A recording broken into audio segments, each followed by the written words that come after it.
Terima kasih atas informasinya.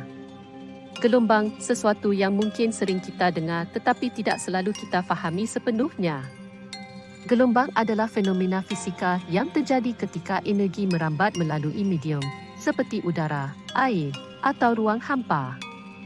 Dalam kehidupan kita sehari-hari, gelombang hadir dalam berbagai bentuk, seperti gelombang suara yang memungkinkan kita mendengar, gelombang radio yang membawa siaran ke telinga kita, dan gelombang cahaya yang memungkinkan kita melihat dunia di sekitar kita. Penerapan gelombang tidak hanya terbatas pada alam semesta, tetapi juga dalam teknologi sehari-hari. Misalnya, dalam telekomunikasi, gelombang elektromagnetik digunakan untuk mentransmisikan data melalui udara.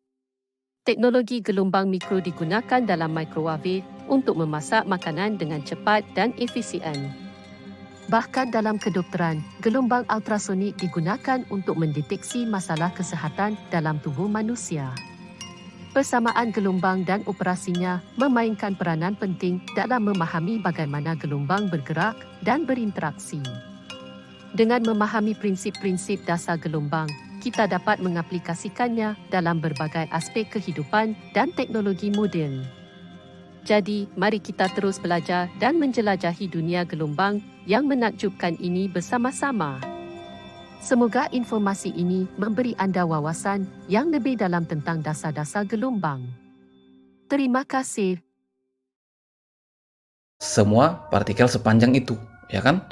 Misalnya dalam suatu keadaan, maka sudah terbentuk gelombang awal. Nah, maka sudah ada perambatan, sudah ada kecepatan, sudah ada waktu tempuhnya, ya.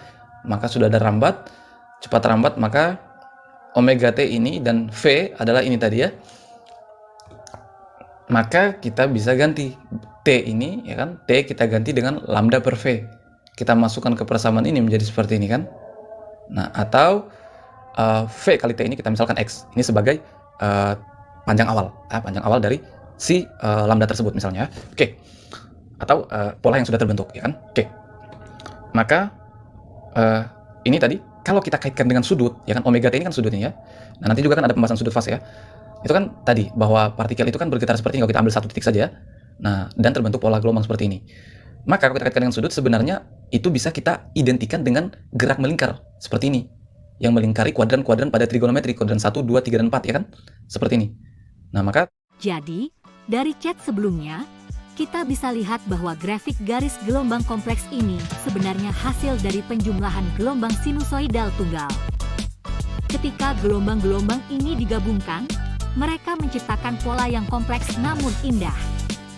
Dengan memahami konsep ini, kita dapat melihat bagaimana variasi gelombang dapat saling mempengaruhi dan menciptakan sesuatu yang lebih besar dari sekadar bagian-bagiannya. Jadi, mari terus eksplorasi dan memahami keindahan matematika di balik gelombang kompleks ini. Gelombang, ya, itu lebih dari sekadar getaran. Bayangkan suara, cahaya, atau sinyal elektronik, semuanya terkait dengan gelombang. Dan disinilah transformasi Fourier masuk. Dengan matematika, kita bisa memecah gelombang kompleks menjadi komponen sederhana. Jadi, meskipun terdengar rumit, konsep ini sebenarnya membantu kita memahami dunia di sekitar kita dengan lebih baik. Jadi, mari kita jelajahi bersama konsep yang kompleks namun menarik ini.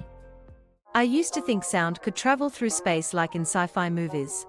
But turns out, sound waves need a medium to propagate, so no sound in a vacuum. And about microwaves causing cancer. Nah, they are not strong enough for that. Radio waves are like ocean waves carrying water, right? Well, not really. They carry information, not material. Ever seen light in darkness and thought it stopped moving? Nope, light doesn't need a medium and can travel through empty space. Worried about your phone's radio waves interfering with planes? The risk is minimal. And electromagnetic waves being unstoppable. They can bounce, bend, or get absorbed. So, don't believe everything you hear about waves.